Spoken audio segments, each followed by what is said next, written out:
रहे हैं 74 दिनों से। ये जो लोग स्ट्राइक में बैठे हैं, हक के लिए लड़ रहे हैं, इनको सुनने के लिए सरकार के पास टाइम नहीं है, एडमिनिस्ट्रेशन के पास इनको सुनने के लिए टाइम नहीं है। आज आप हमारी रियासत में जम्मू में यूटी में देखेंगे PHE स्ट्राइक पे है, मनरेगा का स्टाफ स्ट्राइक पे है, मैंने सुना है ये आशा वर्कर वगैरह ये लोग भी स्ट्राइक पे जाने वाले हैं। क्यों ऐसा हो रहा है? क्यों इनके साथ अन्याय क्यों हो रहा है? सरकार को इनके साथ न्याय करना चाहिए, इनको परमानेंट करना चाहिए। और हमारी पंच सरपंच यूनियन जितनी भी है, हम इन एम्प्लॉइज के साथ हैं, क्योंकि एम्प्लॉइज ही हमारी रीढ़ की हड्डी है, जो हमारी स्टेट को चला रही है, जो हमारे कामों को आगे बढ़ाती है। अगर ये लोग काम नहीं करेंगे तो हमें चलना मुश्किल हो जाएगा। और मैं ये चेतावनी देना चाहता हूँ, ऐसा ना हो कि पंच सरपंचों को भी सड़क पे उतरना पड़े इनके साथ। उससे पहले ही सरकार को जाग जाना चाहिए और इन लोगों के साथ न्याय करना चाहिए।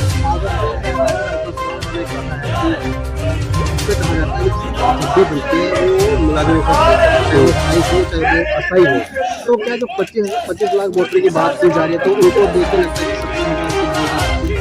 हर पैसे को बढ़ेंगे, तो उनके लेकर इनका कोई जरूरत नहीं समझती। बिल्कुल बिल्कुल, जो उन्होंने बोला वो सत्य बोला है। अगर बाहर से लोग आएंगे वोट डालने के लिए, हमारी क्या जरूरत है? हम लोगों को कौन पूछेगा? लोकल लीडरशिप खत्म हो जाएगी। बाहर से लीडर आएगा, कोई बाहर से दिल्ली से लाएंगे, किसी स्टार को लाएंगे, इधर खड़ा करेंगे, बोलेंगे इसको वोट दो, वोट भी खुद बनाएंगे, वो दिल्ली से लोग लाए होंगे, उन्होंने वोट डाल देना, उसको बना देना। उसको क्या पता कि हमारी तकलीफें क्या है? ये बहुत गलत हो रहा है, स्टेट्स के साथ पूरा गलत हो रहा है। और इसके साथ ही मैं आपको ये कह दूं कि हमारा आज इनको समर्थन नहीं मिला है, इसके पहले भी कई प्रोग्रामों में इनके हमारे PRI मेंबर्स आते रहे हैं और शाना बिशाना इनके साथ चलते आए हैं। और इसके साथ ही जो आपका एक सवाल आया है कि इनकी मांगों को कितना जायज़ ठहराते हैं, तो मैं ये समझता हूँ कि अगर इस मांग को भी कोई जायज़ नहीं ठहराएगा, मतलब इस दौर में डेली वेजर जो है अपना पूरा जीवन की आहुति उसने इस डिपार्टमेंट को दे दी है।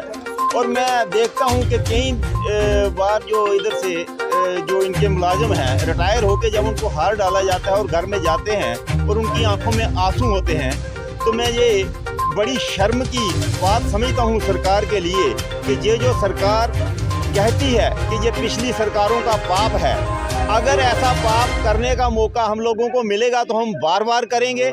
किसी के घर को चूल्हा चलाने के लिए अगर पाप करना पड़ेंगे तो हम लोग इससे हिचकिचाएंगे नहीं। लेकिन साथ ही मैं इस सरकार के भी कान खोलना चाहता हूं कि इतनी मगरूरी जिससे गरीब रो दे वो किसी के लिए भी अच्छी नहीं है। और इस सरकार को भी इस चीज़ के लिए समझना चाहिए कि गरीब परेशान है। हमने आज तक 72 दिनों की स्ट्राइक रियासी में एक रिकॉर्ड सुना था और आज इनका 74वां दिन है। तो अगर सरकार अब भी नहीं जागेगी तो मुझे लगता है कि ये डेली वेजर जो है एक तूफान लाएंगे और उस तूफान के बाद इस सरकार को जो बहुत ज़्यादा नुकसान देंगे और सरकार को इसको झेलना भी पड़ेगा। और इसके साथ ही मैं ये कहूँगा, सरकार की जो पॉलिसियाँ बनती आ रही हैं, उन्होंने ये समझ लिया है कि जम्मू कश्मीर के लोगों को मतलब इनकी हमें ज़रूरत नहीं है, क्योंकि उन्होंने 25 लाख वोटर जो नए इंटर कराने का सोचा है। 90 कॉन्स्टिट्यूंसी में, हर कॉन्स्टिट्यूंसी में 27,000 वोटर नया बनता है।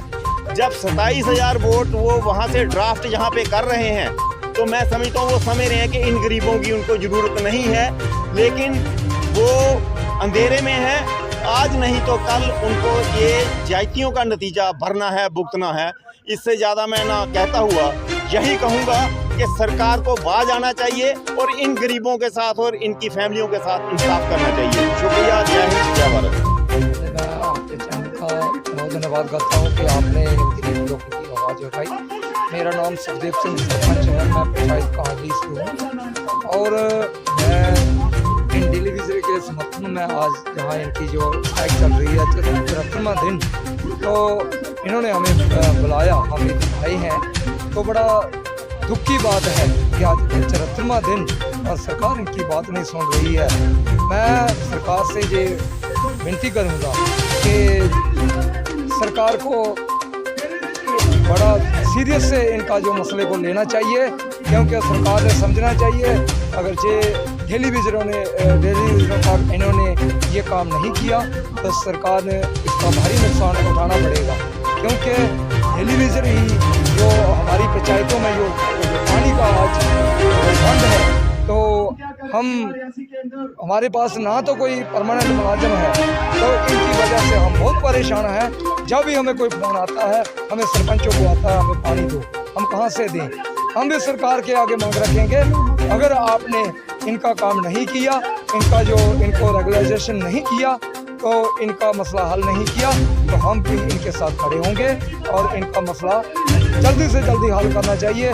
चाहे वो जिला इंतजामिया डीसी मैडम उन्हें आगे बात पहुँचानी है, एलजी साहब ने मोदी साहब के पास बात पहुँचानी है, इसको जल्द से जल्द पहुँचाया जाए, ताकि लोगों को जो परेशानी आती है, आम पब्लिक को परेशानी आ रही है, टेलीविजन की जो स्टॉक चल रही है, आम पब्लिक को जो परेशानी आ रही है, जब आम पब्लिक जाग जाएगी तो सरकार के लिए मुश्किल होगा। इन्होंने जागना चाहिए। अगर ये इन्होंने इसका फ़ायदा उठाना है तो इसको जल्द से जल्द इस टेलीविजन को इनको परमानेंट करना चाहिए। जय हिंद, जय। डॉक्टर निर्मल सिंह जी थे, डॉक्टर निर्मल सिंह जी को सांप सूंघ लिया। जब सत्ता का नशा मिलता है, उस नशे में वो चूर हो गए, गिड़गिड़ाने लगे और पीडीपी की झोली में जाकर, उनके कदमों में जाकर जम्मू कश्मीर में भारतीय जनता पार्टी ने अपना माथा टेका। जम्मू कश्मीर में लोगों को लड़ाने का काम,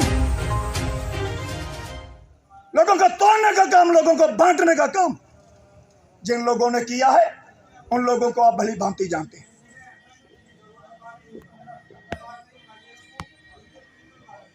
हमने ये भी देखा कि एक डिप्टी कमिश्नर अपने चपरासी से पूछते हैं, बताओ जी हम कैसे करेंगे काम। बड़ी शर्म की बात है जो डेली वेजर का सामना करने में नाकाम साबित हो रहे हैं। हम पूछना चाहते हैं डिप्टी कमिश्नर रियासी साहिबा से, क्या आपके पास डेली वेजरों के साथ बात करने का समय नहीं है? क्या आपकी ब्यूरोक्रेट रियासी के अंदर बैठकर डेली वेजरों का शोषण कर रही है? आखिर सुनाए तो किसको सुनाए, पूछे तो किससे पूछे? सब लोग कान पर हाथ धरे के धरे खड़े हैं, किसका पूछे किसका सुनाए। लेकिन आपको सुनने के लिए आज जहां पर जो लोग आए हैं, उनका मैं तहे दिल से अपनी पूरी जिला की टीम से हार्दिक अभिनंदन करूंगा। बिल्कुल करना चाहिए, लेकिन हम इनके पहले भी इनकी सपोर्ट में थे, लेकिन आज भी इनकी सपोर्ट में हैं। और हम ये ज़ोरदार अपील करते हैं हमारे एलजी साहब जो हमारे जम्मू कश्मीर के हैं, कि जो डेली वेजरों का जो मसला चलता आ रहा है, लोगों को प्रॉब्लम आ रही है, लोगों के घरों में पानी नहीं है, तो अगर ये स्ट्राइक पे बैठे हैं तो पानी कौन दे रहा है? लोगों के घर में पानी थोड़ी जाएगा। तो कम से कम एलजी साहब ने ये सोचना चाहिए कि 74वां दिन आज जो जहाँ पे जो लोग बैठे हैं, इनका भी घर परिवार है, बच्चे हैं, इनकी भी ये जेन्युइन डिमांड है, तो सरकार को ये पॉलिसी लानी चाहिए और कम से कम इनको किसी ना किसी तरीके से इनको सेट करना चाहिए। जैसे आप लोगों बात सुन के आते हैं तो आपको कहीं कहीं मौका मिलता है प्रशासन के साथ बैठने का, इंडायरेक्टली सरकार से बातचीत करने का, तो क्या अगर आगे मौका मिलेगा तो इनकी मांग को रखा जाएगा? बिल्कुल बिल्कुल, आज भी हमारी 2 बजे मीटिंग है, तो हम अपनी डिमांड पूरी, इनकी डिमांड जो भी है हम उनके आगे रखेंगे, ज़रूर रखेंगे, और जहाँ जहाँ भी हमें मौका मिलेगा तो उनकी बात ज़रूर करेंगे। हम इनके साथ हैं, आज भी हैं और कल भी हैं, ये क्लियर है।